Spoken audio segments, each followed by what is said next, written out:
అవుతుంది. అయితే పుణ్యం కొద్దీ పురుషుడు, దానం కొద్దీ బిడ్డలు అంటారు. అంటే అది ఇప్పుడు ఈ జనరేషన్‌లో చూస్తే ఎక్కువగా కాపురాలన్నీ కూడా స్పాయిల్ అయిపోతున్నాయని చెప్పాలి. సో, అంటే దీనికి అంటే ఇప్పుడున్న వాళ్ళందరూ ఒకప్పుడు పాపం చేసిన వాళ్ళే అని అనుకోవాలంటారా? అలా అనుకోవడానికి లేదబ్బా. పూర్వకాలానికి, ఈ కాలానికి వివాహ వ్యవస్థలో చాలా ఉన్నాయి. హ్మ్. పూర్వకాలంలో ఇప్పుడు మీరు జాతకాలు చూసి చేసుకునుండొచ్చు. అమ్మ నాన్నలు జాతకాలు చూసి చేసుకున్నారా?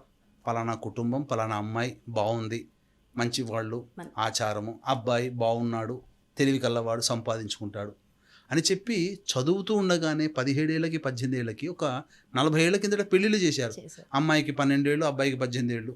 రాను రాను రాను రాను ఆస్తులు, అంతస్తులు చూడడం మొదలుపెట్టారు. అప్పుడు అంటే ఇప్పుడు వీక్షించేటువంటి ప్రేక్షకుల్లో తల్లిదండ్రులు మీ పిల్లలకి పెళ్ళిళ్ళ కోసం ప్రయత్నాలు చేస్తున్నారు కదా, ఒక్కసారి మీ తల్లిదండ్రులను గుర్తు తెచ్చుకోండి. మీ తల్లిదండ్రులు మిమ్మల్ని అబ్బాయికి ఇచ్చేటప్పుడైనా చూసేటప్పుడు ఏం చూశారు? మంచివాడు అని చూశారు, కుటుంబం మంచిదని చూశారు. అంతేకాని ఇప్పుడు మీ వారికి ఎంత వస్తుందని అప్పుడు చూడలేదు కదా, వెనకాల ఆస్తి ఎంత ఉందన్నది కాదు కదా ప్రధానంగా.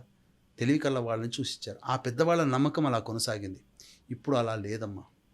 ఆస్తి, అంతస్తు, అందము, చదువు అన్నీ చూస్తున్నారు. ఏదో ఒక దగ్గర మైనస్ అయ్యేసరికి పక్కకు పెట్టేసుకుంటున్నారు. పుణ్యం కొద్దీ పురుషుడు, దానం కొద్దీ బిడ్డలని ఎందుకన్నారనంటే, పుణ్యం కొద్దీ పురుషుడు పుణ్యం చేసుకుంటే పురుషుడు పుడతాడు, వంశం ముందుకెడుతుంది. ఒక పాయింట్. రెండవది, తన తదనంతరం తన యొక్క పనులన్నీ కూడా కొడుకు కంటిన్యూ చేస్తాడు అనేది రెండవ పాయింట్. మూడవ పాయింట్ ఏంటంటే, నాకు నా తండ్రికి, తాత ముత్తాతలకి ప్రతి సంవత్సరం నా తదనంతరం పిండ ప్రధాన కార్యక్రమాలు చేసే అర్హత వాడికి వస్తుందని సంతోషం. అందుకే పుణ్యం చేసుకుంటేనే పురుషుడు పుడతాడు.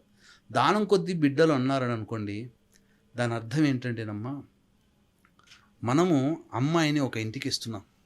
ఇంటికి ఇచ్చిన తర్వాత ఆ అమ్మాయి వల్ల ఆ కుటుంబం అభివృద్ధి చెందాలి.